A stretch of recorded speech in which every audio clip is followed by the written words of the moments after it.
Yes, Luffy is Oda's favorite, and he is pretty much always in the spotlight.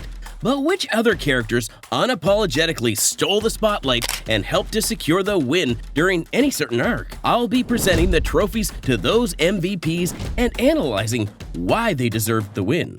To make things more interesting, I'm gonna avoid Luffy as much as I can. Instead, focus on the Straw Hats as well as other major characters. We'll be going by Sagas. Alright, let's go! East Blue is kinda tricky because the whole saga is basically the introduction of the first 5 Straw Hats.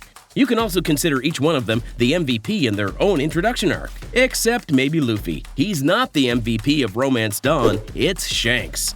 However, if you look at the entire East Blue saga holistically, there's no other way to go about it. It's Zoro. Out of all the Straw Hats, he is the one who fought the strongest possible opponent they could have come across in East Blue. He fights the world's greatest swordsman, and although he doesn't win, he made Mihawk acknowledge him. And not just that, he also vowed to his captain that he will never lose again. And when Zoro tells Luffy that, he also refers to his captain as the Pirate King. Guys, it probably hadn't even been a week since they first met, but look at the faith Zoro already has in Luffy. As always, after Zoro comes Sanji, from securing the log post to Alabasta to tricking Crocodile and then saving everyone from Crocodile's prison as Mr. Prince.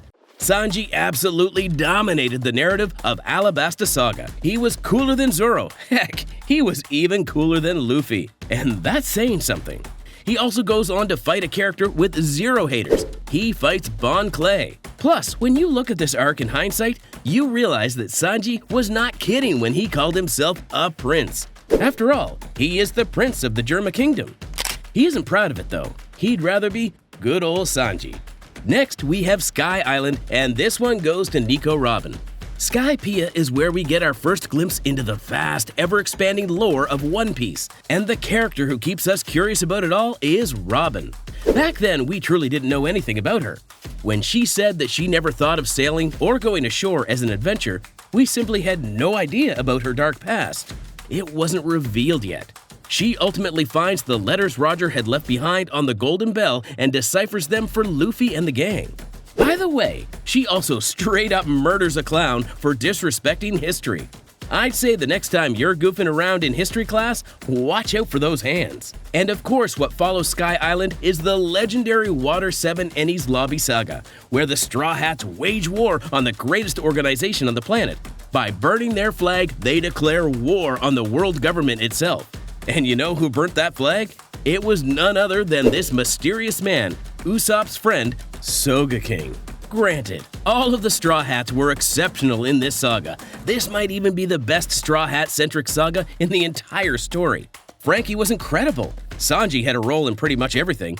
Chopper's monster transformation was insane. Zoro and Luffy were phenomenal as always. And of course Robin, since we learn about her backstory. In fact, you can even consider Going Merry to be a key player in this saga. This might be the only saga on this list where it's hard to point out just one character. But because of Usopp's emotional attachment to Going Merry, the way he actually fought Luffy, and how he decided to rejoin the crew as Sogeking, he then wreaked havoc as the man who burnt the world government's flag. If we have to go with just one, it has to be Sogeking. Up next, we have Thriller Bark, and this one couldn't have been more straightforward.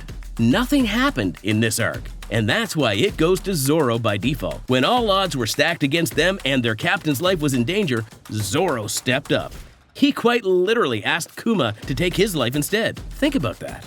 Of course, Sanji still deserves credit for his intention to do the same, but all the glory goes to Zoro. He bore the weight of his captain's pain, both literally and metaphorically. This resulted in not just one of the most legendary moments in One Piece, but one of the most iconic moments in the entire anime medium. Seriously, can Zoro ever top this moment? That's our vice captain right there. Following Thriller Bark, we have the Summit War Saga.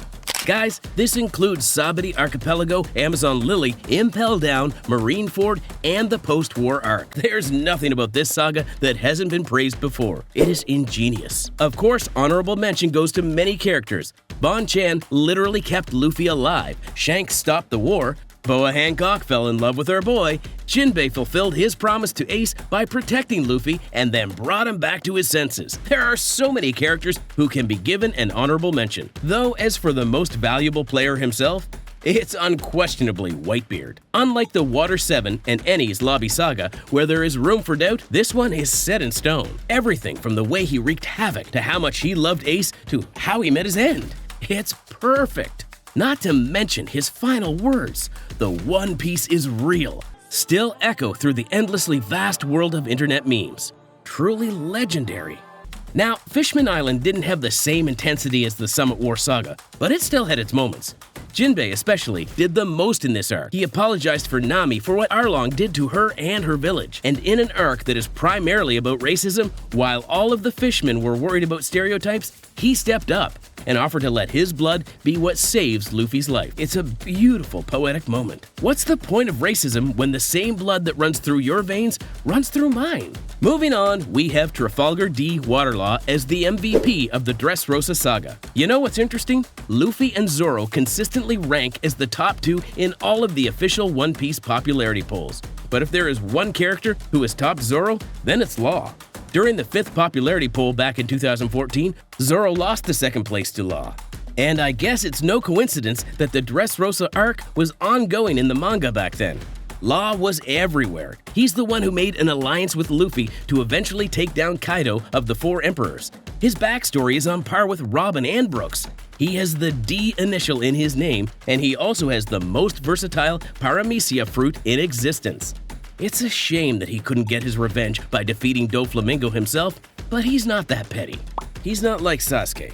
He is a mature, intelligent man. Plus, his nickname, Surgeon of Death, is badass. After Dressrosa, we have the 4 Emperors saga. Now, since this saga is longer than most manga series, we're going to talk about Whole Cake Island and Wano separately. First, Whole Cake Island. It's Brook. Yep, he's the MVP of this arc. Dude just completely messes up Big Mom's plans over and over again. He took on the Emperor herself in a one-on-one, he copied the road poneglyph, and he is also the one who destroyed Mother Carmel's picture. Yes, Captain Beiji and Pedro were impressive too, not to mention Jinbei. That scene of him remaining unhinged, even in the face of death itself, is absolutely bonkers. But Brook just takes the cake. Literally. Plus, he also had the balls to ask Big Mom if he could see her panties.